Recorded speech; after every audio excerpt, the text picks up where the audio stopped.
Healthcare on the front lines is funded by the Delaplaine Foundation. Their philanthropy has spanned generations and is perpetuated today as a private family foundation dedicated to enriching lives through community endeavors.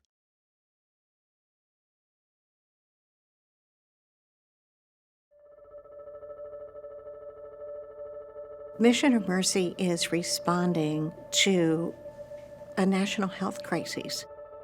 Today, there's just such a switch, a change. Folks who even have health care oftentimes cannot meet their deductibles. There is a population of people out there falling through the cracks. My mom had health insurance. She works 60 hours a week.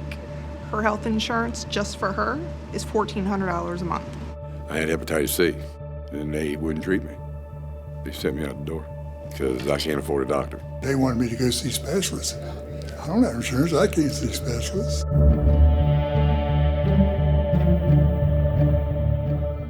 There's been so many controls put on, regulations. We have opioid crisis, anxiety, and more anger. Everything seems to have been escalating.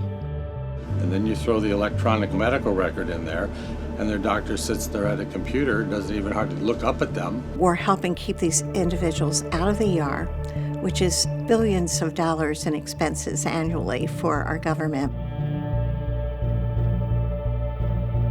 Civil War was really the first time Americans had to respond to a healthcare crisis.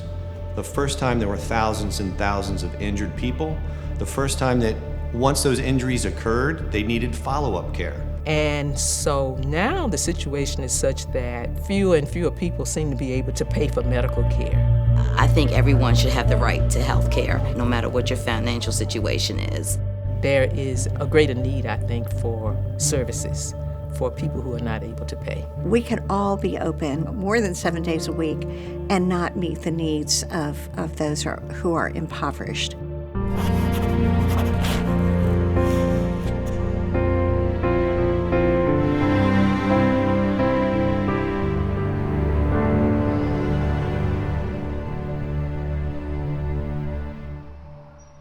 Mission of Mercy was founded by a woman, Jonathan Lone Sullivan, who was living in Arizona at the time.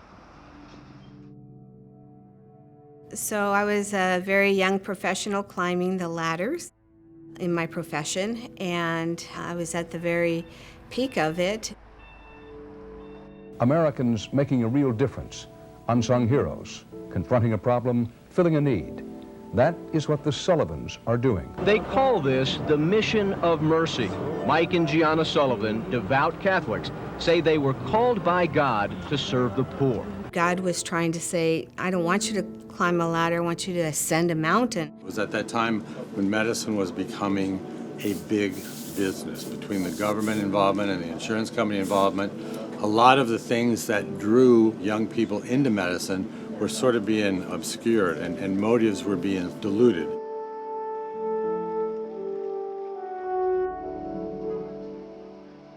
She really received a spiritual call to restore dignity and heal through love.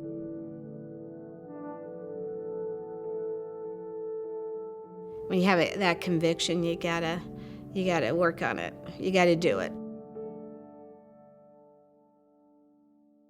We like to give historical context to the medical crisis that occurred during the Civil War, to be able to draw the line between what happened then, how the government responded, how citizens responded, and what's going on today in the front lines of the healthcare crisis. Clara Barton is born in Massachusetts in 1821. Growing up in Massachusetts, she finds that she has a healing touch. She has a skill for assisting and caring for others. Clara is a woman who's only 5 feet 1 inch tall, a diminutive woman who shows this incredible amount of passion and dedication. She starts out coming into Washington, D.C. It's a new town. The Civil War is breaking out. It's a capital in chaos. She's trying to find her way. Next thing you know, the Pratt Street riots happen. Her boys from Massachusetts arrive in Washington, D.C. And so she jumps into action. She tries to help them in any way that she can. These soldiers don't have anything that they need. They don't have food. Many of them don't even have weapons. Their uniforms are in tatters because of the fight that they've just been through. And the government does not have the capability of supplying them, of meeting their needs, of giving them medical attention. And so right there, in April of 1861, Clara Barton hears her calling. And that calling is to give these soldiers what the government and what the army is not capable of giving to them. Now, while she's trying to do that, her father dies in Massachusetts. While he's on his deathbed, she is telling her father about what she's set on doing, on helping soldiers, on going onto the battlefield. She also reveals the hesitance of the military in letting her go because she's a woman. And he writes back to her and says that if you feel what you are doing is right, then do it. Don't let anything stand in your way. And that really gives her the motivation that she needs and the drive to keep pushing. There was no organized hospital system. There was no ambulance system. Those government organizations, those civilian organizations did not exist during the Civil War. Yet we responded. As a single civilian, Clara Barton responded to that crisis in any way she could. And in the summer of 1862, she will be on the track towards becoming the angel of the battlefield. She said, you know what? I'm going to do something about this. And she was able to bring in all these others to help her with her mission. Well, we're trying to fill the need of, in some way, catching people falling through the cracks. And we treat each person as if no one else, well, you saw us, as if no one else existed. She actually started the legal entity of it in Arizona back in about 1990 and really got every door slammed in her face probably in Arizona that could be slammed in her face. So they started out and they got an RV and they wanted to go to where the poorest of the poor were. So they started in the Emmitsburg area and started branching out, but they realized we can't do this alone. We're going to need churches probably as our sites.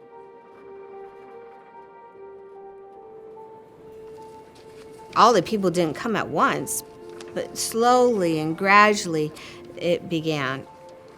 And then doctors and nurses and physical therapists and then dental services began, and more volunteers came.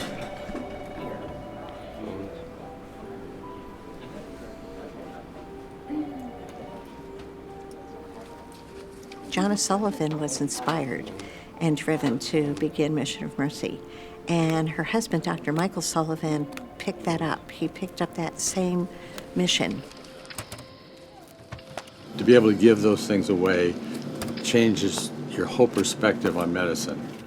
It brings you back to those pure motives that may have called you into medicine in the first place.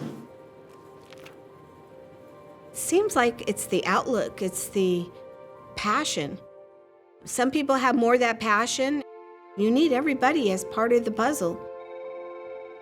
Certainly, we do function as an adult internal medicine clinic, but at the same time, we feel that we do more than that, and people need more than that. And on a given day, the most important tool for a given person may be the kind voice, the eye contact, the touch. All of those things may be just as important as the medical or dental care they receive from us. It should be about love, and that makes the whole difference.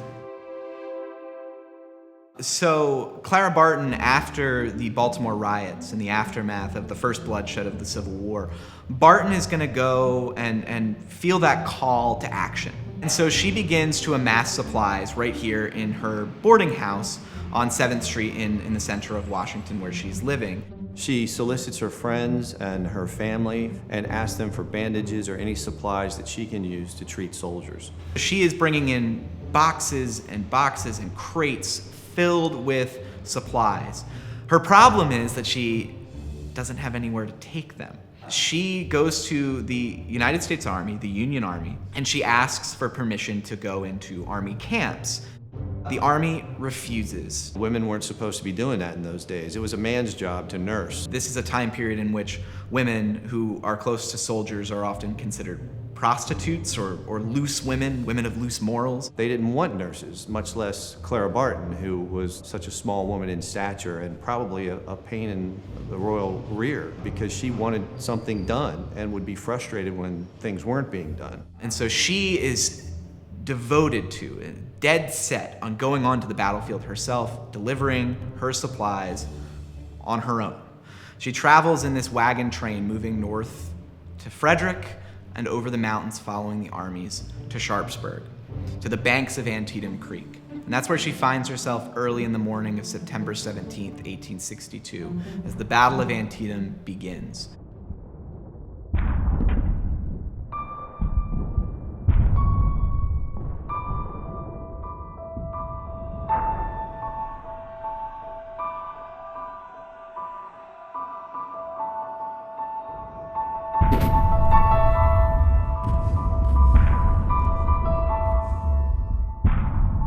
There'll probably be 40 of us in there when we talk about registration, interpreters, nurses, practitioners, and of that whole group of people, there are 3 that are part-time paid.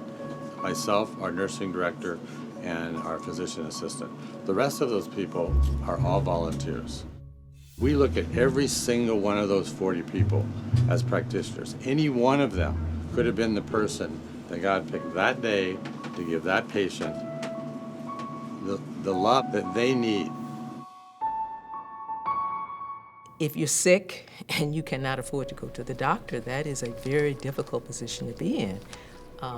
And to be able to provide a service where a person feels like they can come and get something that they really need and not have to worry about the cost, I think that's a great benefit. I started in 01 because I can't afford a doctor. I'm one of those that don't have the finances to actually be able to get medical insurance. Many of our patients have chronic kinds of things like diabetes or high blood pressure. I have high blood pressure in the 200s, which, if anybody knows, that's pretty high. You know, I had no choice but to find some place to go. Before I retired, I was thinking, well, what would I like to do when I retired? And I always wanted to work in a free clinic. And a friend of my mom's knew about this place because her mom came here. We greet people when they come in, we pull their files, we make appointments. They don't worry about your income, if you have any or if you don't. And so we came in one day. You know, you have to walk in here, you know, without an appointment your first time. So you spend a lot of time in here. You get to know other people, the patients, as well as people who are volunteering. So we're not limited to the confines of how many letters we have after our name, but we're unlimited in the ability of all of our team to be able to provide the love that that patient needs, which can very much be healing not only physically, but spiritually and psychologically too. I just had my blood pressure checked and it was 120/80, which is back down to pretty close to normal. It's very energizing to see people and to know that people are getting care that they need. So it's a great thing.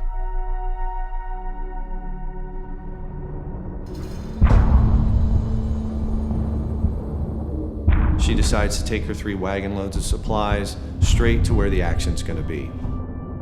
She is on the edge of the battlefield. It's ferocious combat raging. There are bullets passing through the trees. There are explosions of artillery shells all around. And there are wounded screaming for help.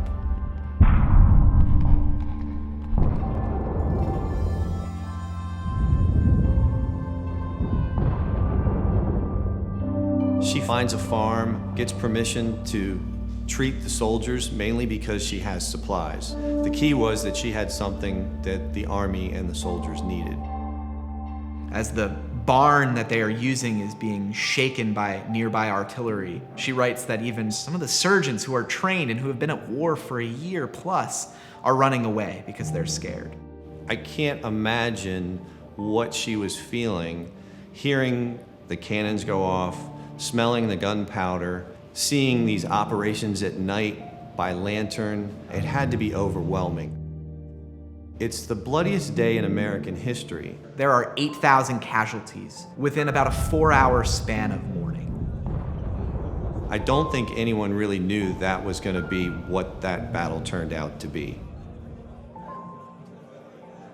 In that hospital is a surgeon, Dr. James Dunn, from Pennsylvania. Days after the Battle of Antietam, he is going to write home to his wife and tell about the incredible things he saw Clara Barton do on the battlefield at Antietam.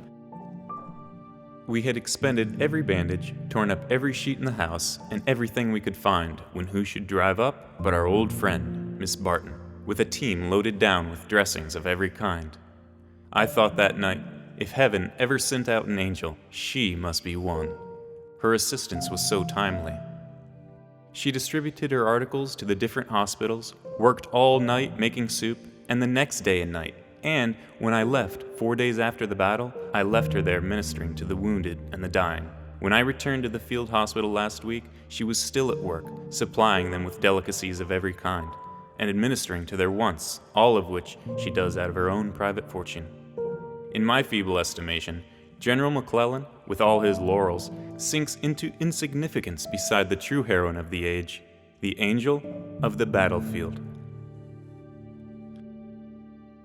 Her role in the Battle of Antietam, she is giving aid to maybe several hundred people of the 23,000 casualties that will take place during that one-day fight. And she is going to do that over and over and over again during the Civil War and in the decades that follow.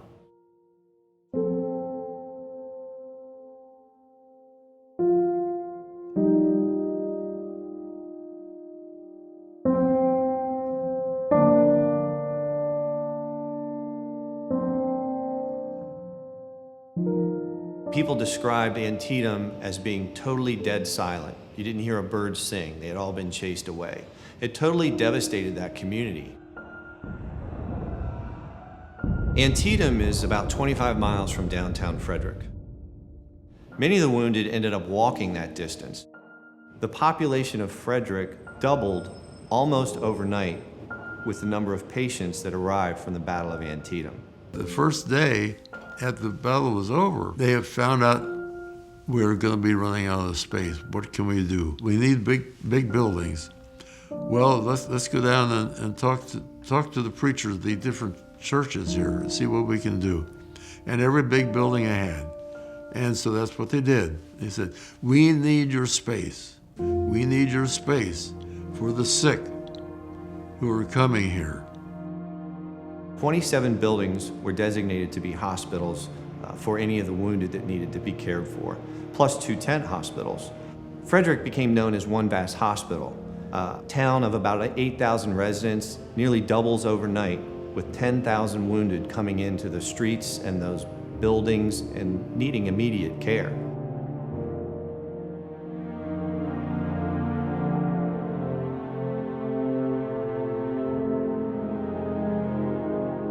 It wasn't just the Army that responded to all the wounded. It was the citizens as well. They came with anything they could find.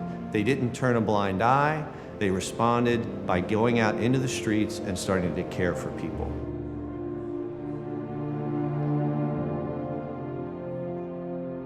It was all unfolding in their neighborhood, right in front of them. They responded by coming out and doing something face-to-face, one-on-one, with care and compassion for their fellow man.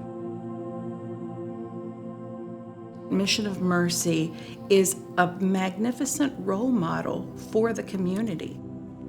One by one, each volunteer comes forward to say, I have skills I can help, whether that's a doctor, whether that's a nurse, whether that's a dentist. These are people who are all working together, but it starts by one person saying, I'm willing to volunteer.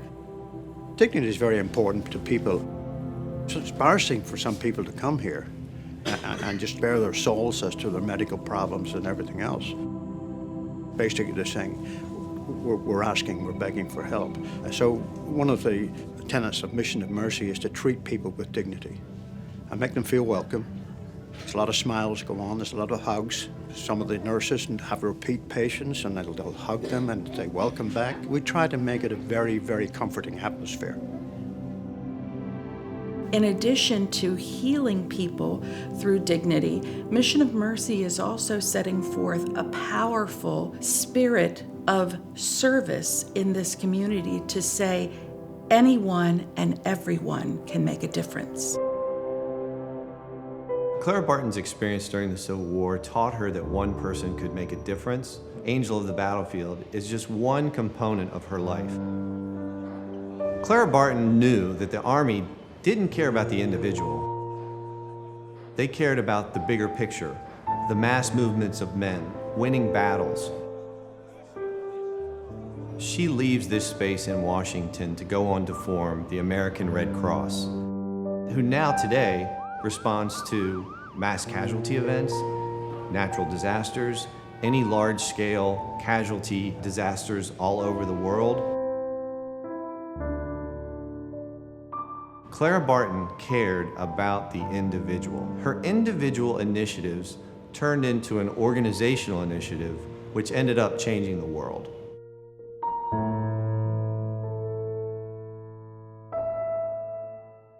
There's such a debate going on now about how to solve the healthcare crisis. Well, there's enough talking going on. If Clara Barton were alive today, she would not be on social media. She would not be complaining on CNN or television. She would be out there on the front lines, just like Mission of Mercy is today. Where is that value of life? For what people used to do before for someone, they would go out of their way, they would die for someone because they believed in that person. Every society has to give back to those who are less fortunate. And I've been fortunate all my life, and I just enjoy giving back. If you look at Mission of Mercy, they're providing an integral component of caring for individuals and communities. There's a need that they are fulfilling that the government is not. The Sullivans made a decision years ago that they would not take government support. We felt that we can't restore dignity, heal through love. If we were focusing on the bottom line all the time, it just would hold us back with our mission. I think that they need to approach this service as something from the point of view of love. Medical care can be a very big part of it, but the rewards that we get from it are not rewards related to our medical care as much as rewards related to the look in people's eyes or the tears in their eyes. That's priceless, that's immeasurable. I'm not saying it's a fun service. There's often times you go home, man, and you're just very tired. So when we saw 6 patients, we weren't tired. We were wondering how many we'd see. And then when we got up to 40 patients, it's like, we did 40 today, we can't see any more. And then when it got up to 150, it's like, oh my goodness. And it's just, you're tired. You're exhausted because then you have to get ready for the next day, and then you have to follow through, and you have to have the continuity of care. It's not like you come and then we'll see you again whenever. No, it's just not a one-time thing. It's an ongoing service until we can get you on your feet again, and then the hope is that you'll turn around and help someone else. We're all different in many ways, but we can respect and love one another. That's the whole essence of Mission of Mercy. And when they're loved and treasured, then the boundaries and walls of fear and anger just kind of crumble. Our doctors come and they volunteer because they say to us, I love being here. This is why I went to medical school. I can now practice pure medicine again. We look at healthcare as being a way to fulfill addressing the need in the community. Having a community spirit is essential to really having a healthy community. It's a family networking to make us stronger, to grow stronger, to reach out more. You have to all be pulling together rather than tearing each other apart. I think that's it. There has to be a desire to serve, to respect the dignity of people, and be willing to take a risk. And people have to buy in. You have to have the right team of people who want to roll up their sleeves and work. And that's taken about 25, 26 years to do that.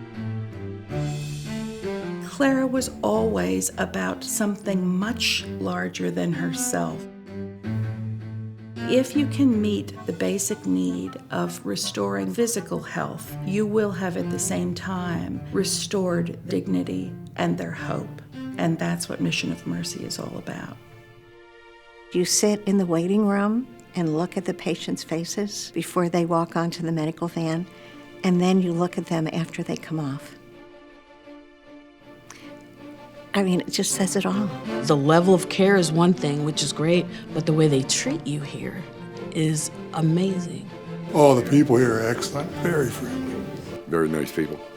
Nice doctors, nice people, nice atmosphere. As many people as they see in all the different locations, as soon as I walk in the door, they know me by name. I mean, they take care of you here. This is a plus for Frederick, believe me. And without them, I don't know where I'd be.